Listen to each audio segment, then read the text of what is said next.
नमस्कार friends, welcome back to GST Ram Prakash Gautam YouTube channel.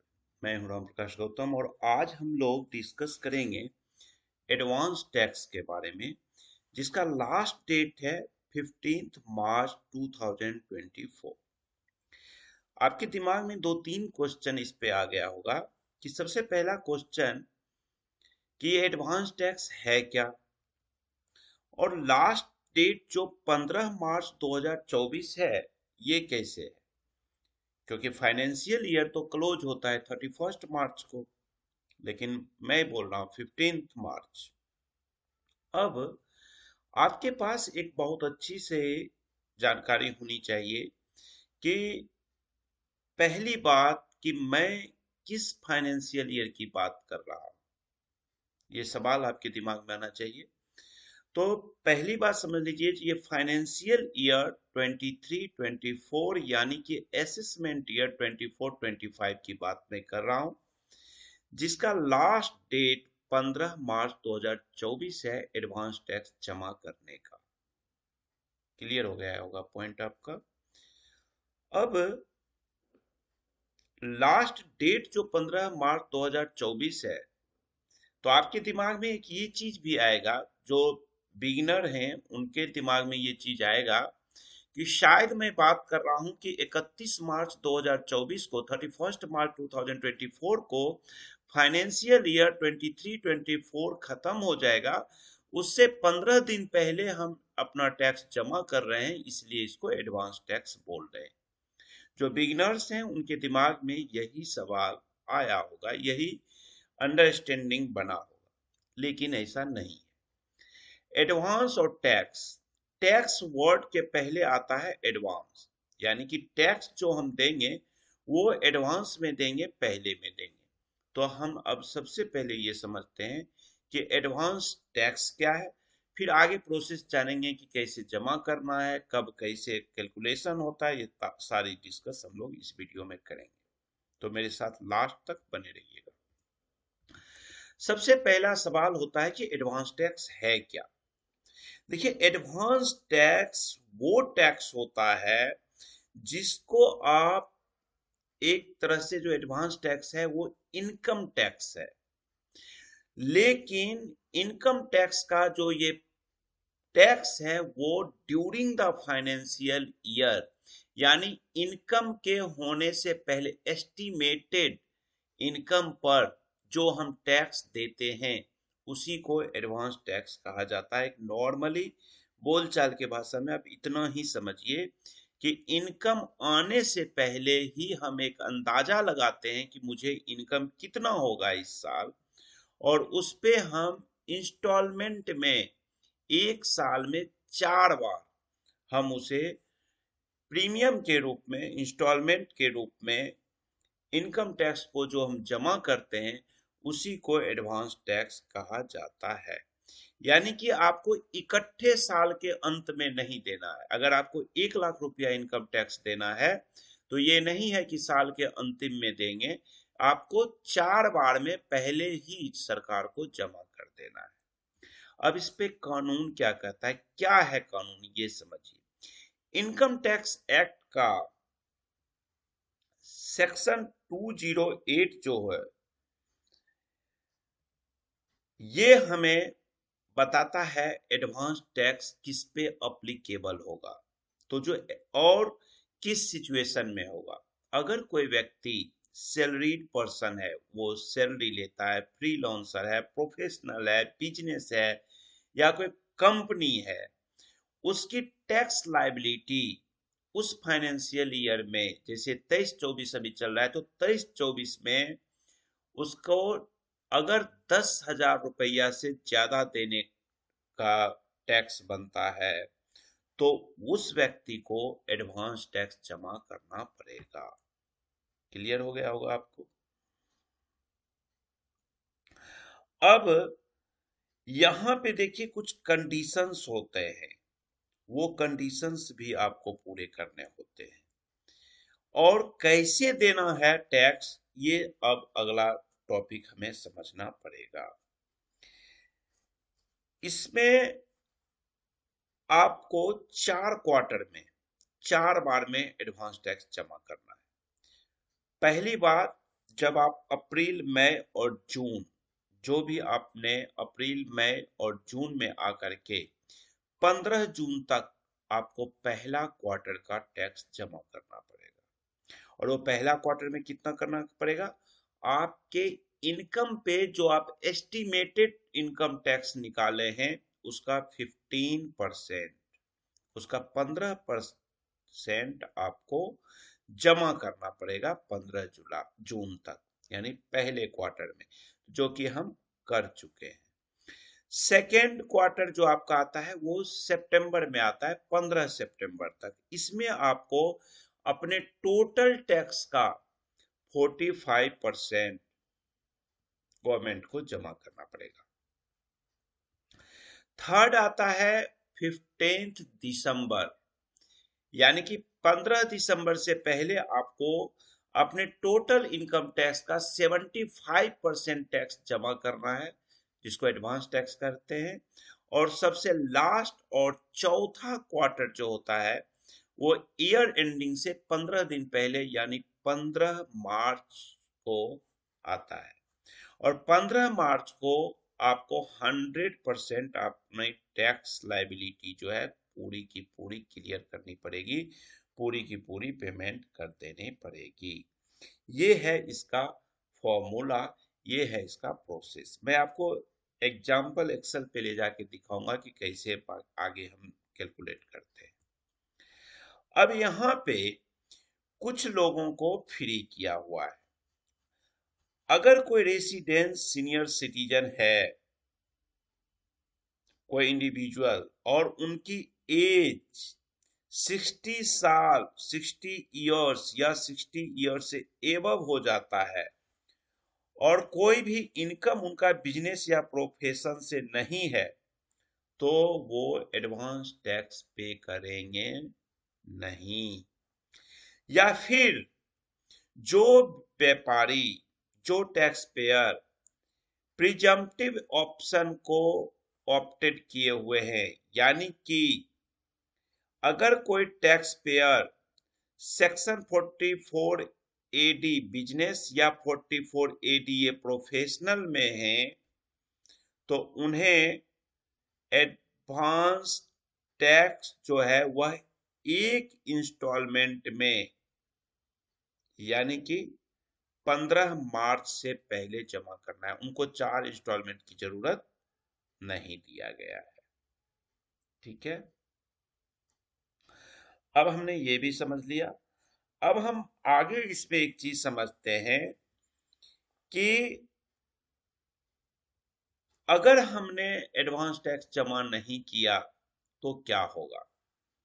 देखिए, अगर आपने एडवांस टैक्स जमा नहीं किया, आप एक चीज सुनते होंगे लोगों का, देखिए जो सैलरी पर्सन है उनका मोस्टली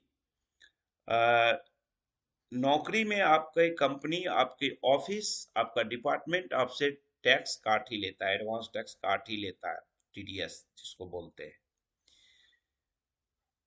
मेन रूप से जो किसी कंपनी में नौकरी नहीं करते हैं, छोटा मोटा अपना व्यवसाय करते हैं या बिजनेस करते हैं, उनके लिए दिक्कतें हैं। तो इस केस में आपको कई बार आप आईटीआर फाइल करते हो, और आईटीआर फाइल करते हुए आपको एकाएक पता चलता है कि नीचे कुछ इंटरेस्ट मांग रहा है। अब आप एकाएक कहते हैं यार मैं इनकम टैक्स पे कर रहा हूं, मैं तो टाइम पे ही कर रहा हूं, यानी कि 31 जुलाई का जो डेट है उसे आप एक्सीड नहीं किए हैं, उसे पार नहीं किए, उसके बाद भी आपको इनकम टैक्स पे इंटरेस्ट देना पड़ रहा है। वो क्या है?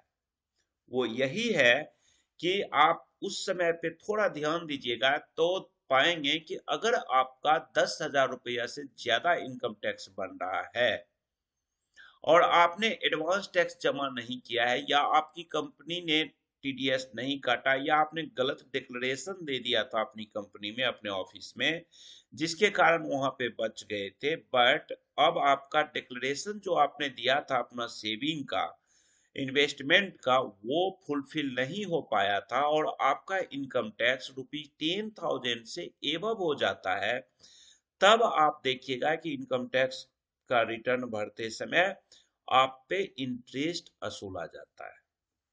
तो इस पे क्या है पेनल्टी नॉन कंप्लायंस में?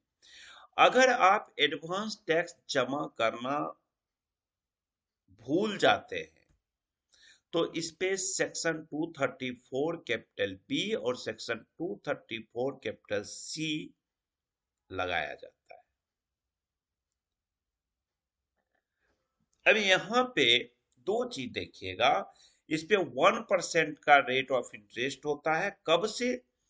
जब से आपका ड्यू डेट, जब से आपका एडवांस टैक्स का ड्यू हो जाता है इनकम टैक्स का। जैसे इसमें देखिएगा 234 कैपिटल बी में तब लगता है जब आपने टैक्स जमा नहीं किया, और 234 सी में तब लगता है जब आपने एडवांस टैक्स में जमा तो किया लेकिन कम किया।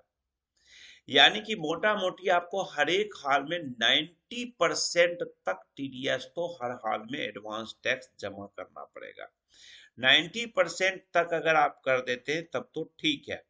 और अगर आप अपनी टैक्स लायबिलिटी से 10% ज्यादा करते हैं तो गवर्नमेंट आपको, डिपार्टमेंट आपको कुछ बैंक रेट के हिसाब से कुछ आपको इंटरेस्ट रिटर्न लगा करके रिफंड जब देती है सरकार, रिफंड जब डिपार्टमेंट से आता है तो उसमें आपको लगा करके आता है इंटरेस्ट भी। तो ये बड़ा इंपॉर्टेंट है। अब एक बार आप इसको समझ लीजिए कि कैलकुलेशन कैसे होता है। कभी भी ध्यान रखिएगा 234 बी और 234 सी लगने की जरूरत नहीं पड़नी चाहिए। अब सपोज करिए आप कहते हैं कि सर 234 बी तो आपने लगवा दिया जी, हमने जमा नहीं किया या हमने कम किया, तो 234 बी और सी दो सेक्शन आप लगा करके हमसे इंटरेस्ट वसूल रहे हैं। लेकिन अगर हमने ज्यादा जमा किया तो क्या होगा? तो जैसा कि पहले मैं आपको बताया कि अगर आप ज्यादा जमा कर दिए और अगर आपकी टैक्स लायबिलिटी से 10% एबव है तो लगभग 6% के आसपास आपको इंटरेस्ट के साथ डिपार्टमेंट आपका रिफंड करता है। अगर बाय द वे कुछ ज्यादा अमाउंट जमा हो जाता है, मान लीजिए अगर आपका 1 लाख रुपया टैक्स लायबिलिटी बनती है और आपने जमा कर दिया 1,05,000 रुपया, तो वो 5,000 रुपया आप रिफंड क्लेम कर सकते हैं आईटीआर फाइल करने के समय। अब मैं एक एग्जांपल आपको देता हूं कि सपोज कर लीजिए, ये आप, मैं चार्ट यहां ध्यान रखिएगा। सपोज कर लीजिए कि किसी व्यक्ति का, मान लीजिए मेरा ही 1 लाख रुपया इनकम टैक्स बनता है। क्लियर? तो ये तो हमने पहले कर लिया कैलकुलेशन कि पूरे साल में फाइनेंशियल ईयर 23-24 में मुझे 1 लाख रुपया इनकम टैक्स बनेगा। इनकम टैक्स का कैलकुलेशन आप समझ ही गए होंगे कि इनकम टैक्स का कैलकुलेशन के लिए क्या करना है, जितना इनकम है उसके बाद जितना डिडक्शन वगैरह है वो सब लेस करने के बाद जो रेट एप्लीकेबल है उस ईयर का, उस रेट और उस पर्सन का, उस रेट को अप्लाई करके एग्जेम्पशन वगैरह दे के जो अमाउंट बचता है उस पे जो टैक्स लगेगा वो अमाउंट आपको पे करना है। मान लीजिए 1 लाख होता है तो ये 1 लाख रुपया जो है ये मेरा 10,000 रुपया से ज्यादा है। यानी कि इनकम टैक्स में कहा कि 10,000 रुपया से ज्यादा जब आपका इनकम टैक्स देना होता है, पेबल बनता है, तब आपको एडवांस टैक्स जमा करना है। क्लियर? तो अगर मैं देखूं तो 15 जून को मुझे कितना करना है? 15%, यानी कि मुझे यहाँ करना है 15,000 रुपया इनकम टैक्स जमा। राइट? अब 15% पे हमने कर दिया 15,000। अब सितंबर में फिर मुझे करना है 45%। अब 1 लाख का 45% कितना हो जाएगा जी? 45,000 रुपया। ठीक, तो अब आपको जमा करना है 45,000। लेकिन अब आपको यहाँ पे ये ध्यान देना है कि 45% हमारा जमा होना चाहिए टोटल टैक्स अमाउंट का। तो 1,00,000 रुपीज अगर मेरा टोटल टैक्स अमाउंट हुआ तो उसका टोटल 45,000 15th ऑफ सितंबर तक एडवांस टैक्स डिपार्टमेंट को जाना चाहिए।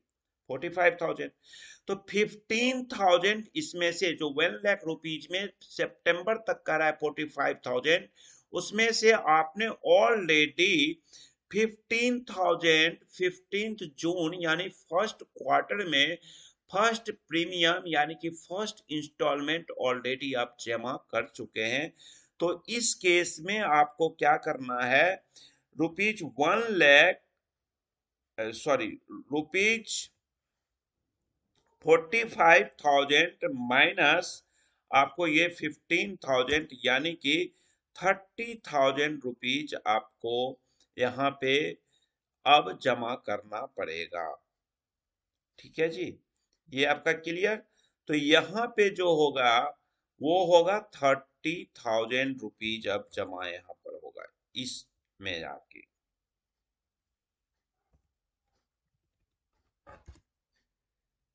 क्लियर।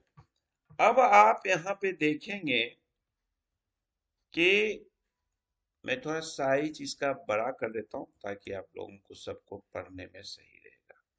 अब 30,000 यहाँ जमा हमने कर दिया इस क्वार्टर पे।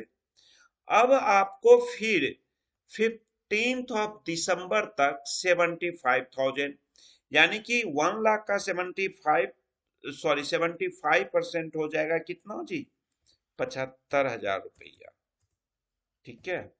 अब जब 75,000 रुपया आपको दिसंबर तक में कहता है पेमेंट करने के लिए, तो अब यहां पर क्या करिएगा, अब यहां पे आपको ज्यादा सोचने की जरूरत नहीं है। सेम उसी तरह से आपको यहां पे अब करना है जैसे पीछे आपने किया। तो पीछे आपने क्या किया, आपने 75,000 में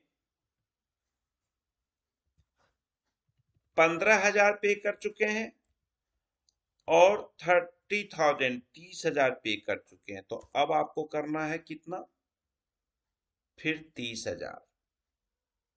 ठीक है जी।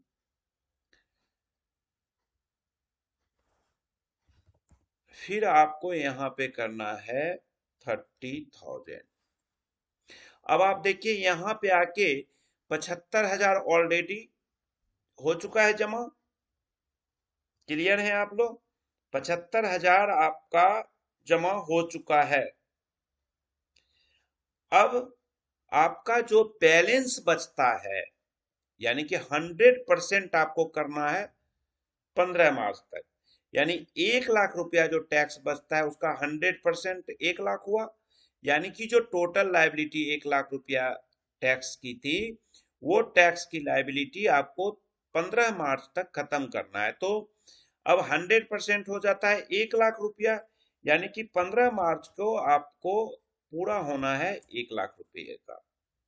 तो यहां पे अब आप क्या करेंगे, 1,00,000 माइनस आप 15,000 ऑलरेडी कर चुके फर्स्ट क्वार्टर, सेकेंड क्वार्टर में 30,000 और थर्ड क्वार्टर में फिर आपने 30,000 किया, यानी कि टोटल आपको 25,000 रुपया 15 मार्च तक आपने कर दिया जमा। तो यहाँ पे अब आपका 25,000 रुपया जमा हो गया। और इस सब को अगर आप टोटल करेंगे, जब आप इस सब को टोटल करिएगा तो रुपया 1,00,000 हो जाएगा। ठीक, जितना हमने जमा करना था उतना हमने कर दिया जमा जी। क्लियर, ये कंसेप्ट मुझे लगता है आपका क्लियर हो गया होगा। अब यहाँ पे देखिए, जब आप इनकम टैक्स रिटर्न फाइल करेंगे ITR 31 ऑफ जुलाई को, तो आपको अब यहाँ पे कोई भी इंटरेस्ट सेक्शन 234 कैपिटल बी या 234 कैपिटल सी में देने की जरूरत नहीं पड़ेगी। क्लियर। तो ये आपका कंसेप्ट रहेगा। हाँ, अगर आप इंटरेस्ट कम करें जमा या इंटरेस्ट आपने जमा ही नहीं किया, तब आप पर section 234 capital B and section 234 capital C के तहत इंटरेस्ट 1% लग जाएगा। या तो आपने किया नहीं या कम किया तो। अगर आप मान लीजिए किसी आदमी ने यहाँ 1 लाख की जगह पे 1,20,000 रुपया कर दिया, यानी कि सपोज क्या हुआ कि एस्टिमेटेड टैक्स तो आपने 1 लाख लिया, बट मार्च में किसी की कारण सेल कम हो गई, टर्नओवर कम हो गया, या सैलरी इनकम है पर्सन का और वो कम हो गया, तो दिक्कत हो जाती है। या कुछ केस में क्या होता है, जब टीडीएस आपका एडवांस टैक्स कटता है और कंपनी जब आपकी काटती है, और वहां पे आपके साथ एक और मुसीबत क्या है जानते हैं? वहां पे अगर आपके साथ ये मुसीबत हो जाए कि जो आपका सेविंग अकाउंट में इंटरेस्ट आया वो आपने डिक्लेयर नहीं किया है, या और भी कोई एक्स्ट्रा इनकम आया है आपका, एफडी से आया है, या और भी किसी तरह का कोई इनकम आया है आपके पास, और आपने अपनी कंपनी को डिक्लेयर नहीं किया, और वहां पे जो टीडीएस कट रहा है वहां कम कट गया, और आपका टैक्स लाइबिलिटीज, मान लीजिए कि अगर 1 लाख रुपया टैक्स बन रहा था और आपकी सैलरी के हिसाब से, और एक्स्ट्रा जो आपका कुछ इनकम आया उसको जोड़ के 1,20,000 रुपया बन गया, और तो 1 लाख ही कंपनी काटी या आपने जमा किया, तब जब अगर आप आईटीआर जिस समय आप फाइल करेंगे उस समय उस 20,000 पे आप पे इंटरेस्ट वसूला जाएगा। ठीक है, तो ये एडवांस टैक्स है। जो भी मैसेज इससे रिलेटेड आए थे करीब करीब मैंने पूरा कर दिया है। अब आप लोगों का शायद सवाल कुछ नहीं होगा। एक सवाल आपका आएगा कि सर इनकम टैक्स का रिटर्न, सॉरी, इनकम टैक्स का जो ये एडवांस टैक्स है उसे हम डिपॉजिट कैसे करेंगे बैंक में? तो उसके लिए मेरा एक वीडियो ऑलरेडी पुराना बना हुआ है, सेम वही प्रोसीजर है, उसका लिंक मैं दे दूंगा, डिस्क्रिप्शन में भी दे दूंगा, वहां से आप देख लीजिएगा और टैक्स डिपॉजिट कर लीजिएगा। तो चलिए इस वीडियो को मैं खत्म करता हूँ। Thank you, bye bye.